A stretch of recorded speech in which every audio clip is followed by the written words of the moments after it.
Well, we obviously did not have that conversation. He's going back.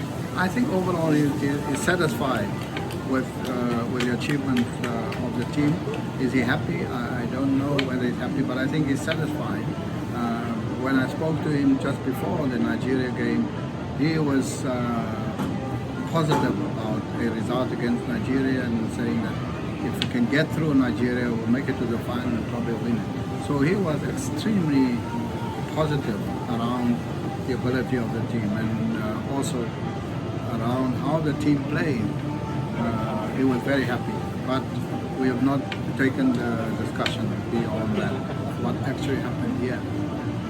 And we will do that when I get back to South Africa.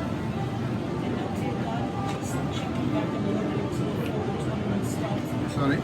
Checking back just a little bit to Yeah. preparations for AFCON. Team went to State City, went to Dubai, the organization for their leagues. One of the preparation matches was cancelled and then they did the first time boycott match. Do you think that the team could have been enough for such a huge tournament and understood the enormity of what it actually means to be participating in that? I think in the final analysis, your preparation is expressed in your on-field performance. And I think the last two matches have shown that this team was ready to compete against the best here. Strangely, when I came here yesterday, the team went back to training. They were training yesterday, and I attended some of the training. It was intensive in heat. They worked hard, and it's just a question of how long the team must prepare into a tournament. You find some countries who prepare long before, then players complain about overtraining and so on. So our women's team, for example, had long lead time of matches and traveling and playing. They went to United States, they went to Cyprus, they played in South Africa, they played Netherlands, Sweden, they played Jamaica. And then there was a question of the team may have been overtrained. The same issue was raised against the under-20. They also went to Qatar, to Dubai, played many matches. They played in the Ukraine and people also to say, so, but that's a decision really of the coach. But I think in the final analysis they performed well and they were equal to the challenges in the last two matches, in particular against Egypt and Nigeria. Maybe just. Well, I think this is Africa's first 24 nations African Cup of Nations. Second, it is the first African Cup of Nations in June. And therefore a number of things were tested. The argument that because we moved from a 16-team competition to a 24-team competition, the 8 additional teams would not necessarily bring quality. That was the one argument. The second argument was that we have to take care of the weather in June. It's going to be extremely hot. On the first, clearly, the 8 additional teams, and it's difficult to say who they are, because it was 2 per group, brought excitement, new challenges, and indicates the narrowing of the gap between so-called big nations and smaller nations on the African continent. If you look at the group stages, 11 of the matches were won by a score of 1-0. 5 matches ended with 0-0. I think another 4 had a score of 2-0. So the majority of the matches indicates that the margin in the final analysis was very small between the countries in this effort. Of course, the biggest surprise was the performance of Madagascar. Everybody assumed that Madagascar, Namibia, the newcomers will come and go. And Madagascar only dropped out last night against Tunisia, and they gave Tunisia a good fight. So it was a shock. But I must say that they're a good footballing team. The ability to play was very impressive.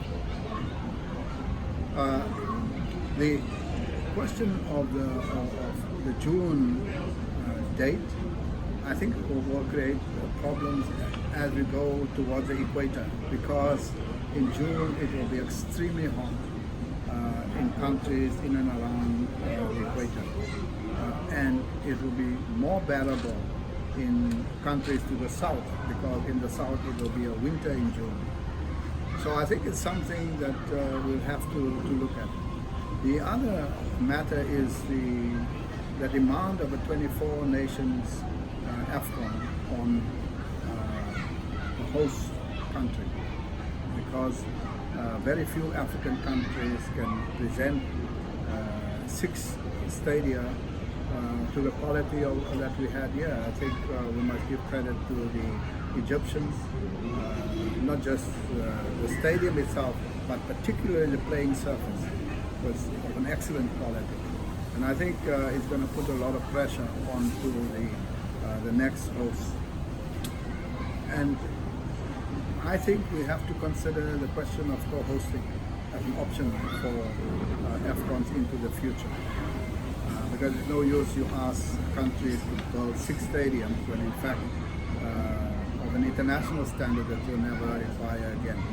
So I think post the tournament we'll have to discuss these matters and then set the path for the future of the tournament. But it was a wonderful contest, a wonderful tournament, and we must give credit to the Egyptians. They really worked hard. The tournament, I think, even at this stage, with 4 matches to go, was a great success.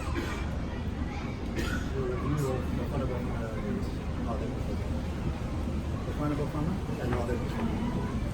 Well, I think we must look at when Bafana Bafana came. We last participated in 2015 AFCON. In that AFCON in Equatorial Guinea, we dropped out first round. 2017 we didn't qualify, and now 2019 we qualified.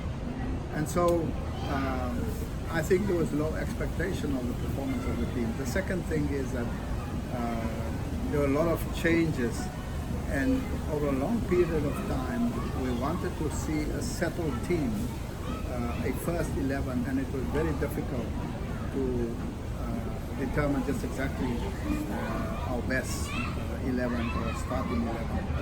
I think this tournament has delivered to a great extent a team that showed that they could play against the best, because who did we play against here? We played against 3 teams that have been in the World Cup in Russia. We played against Nigeria, we played against Morocco, and we played against Egypt. All these teams played in the World Cup in Russia. And we lost to Morocco and Nigeria in the last 2 minutes of the game with errors on our part. But I think the team performed extremely well. I think the standout performance, of course, was against Egypt in a stadium packed. There was more than 70,000 Egyptian fans. And a team that came off 3 consecutive victories in the group stages. And so it was a huge match and a huge test for Bafana Bafana. And they come from a group stage where we had 3 points as opposed to Egypt's 9 points. And so the speculation around the outcome of that match was always in favor of Egypt. I think it's now history that probably the best performance of the Bafana team in many, many years. Mark Fish said he last saw such a performance in 1998 of the Bafana team to perform that well. And I think all the technical people and all the commentators celebrated that performance of Bafana against Egypt. And so I think that showed us the capability and the best of what this team can deliver. And that helped us to begin to look how do we consolidate this team and how do we continue to build on that success. Of course, the next match was against Nigeria. Again, they were tested because Nigeria scored first, was leading 1-0. And there the test is, can they come back? And they did. At 1-1, we really thought that we're in with a chance, particularly because Nigeria then employed an ultra-defensive approach to the game and started playing long balls.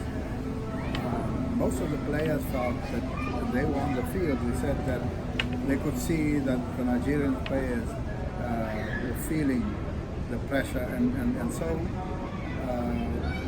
we had hoped that if we can get into extra time, the fortunes of the match may change. Unfortunately, as we looked at the clock with 2 minutes on the clock to go to full time, Nigeria scored from the corner, and I think all of us just felt the bright possibility of a semi-final and even a final had disappeared with one error on our part, and that was the end of Bafana's competition here. But we have not been to a quarterfinal since 2002. And a player like Percy Town in 2002, I think he was like 6 years old. I don't know whether he was in grade 1 already.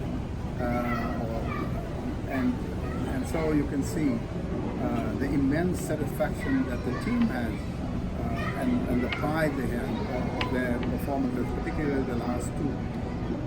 And that gave them hope and really gave them a spring in their heel. Of course, we were disappointed in the match against Nigeria. But I think we have a team that everybody agrees can be one of the powerhouses on the African continent. We do need to fix one or two things in the team. But overall, we have players who can play. In the midfield, in all of the matches, they show their supremacy and the ability to be equal to any of the midfielders in the matches that we play. So that gives us a lot of hope for the team.